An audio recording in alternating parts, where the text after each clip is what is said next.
જય શાહની તરફથી ભારતીય ટીમ અને આઈપીએલથી સંબંધિત કેટલાક મોટા અપડેટ્સ આવ્યા છે।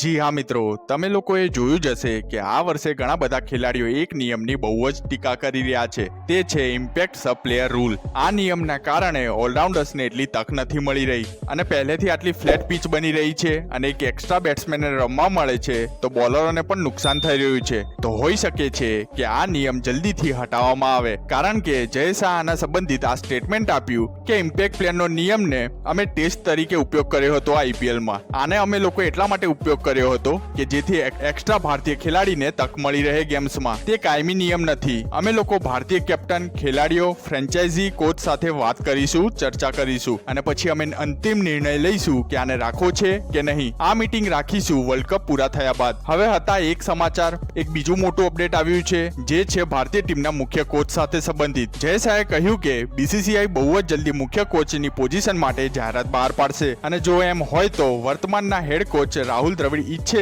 કે તેમને પાછું બનવું છે તો તે ફરીથી અરજી કરી શકે છે। જે પણ નવા કોચ સિલેક્ટ કરવામાં આવશે તેમનો પ્રારંભિક સમયગાળો 3 વર્ષનો રહેશે। ઉપરાંત ફોરેન કોચ પણ આ પોઝિશન માટે અરજી કરી શકે છે। જરૂરી નથી કોઈ ભારતીય કોચ જ બને। તો હા મિત્રો, તમે લોકો શું ઈચ્છો છો? કોણ ભારતીય ટીમના હેડ કોચ બને આગળ? વિડીયોને લાઈક કરી મને કમેન્ટ્સમાં જરૂર જણાવશો। સાથે અમારી ચેનલને સબસ્ક્રાઇબ કરી લેજો જેથી કરીને તમને ક્રિકેટના લગતા સમાચાર મળતા રહે।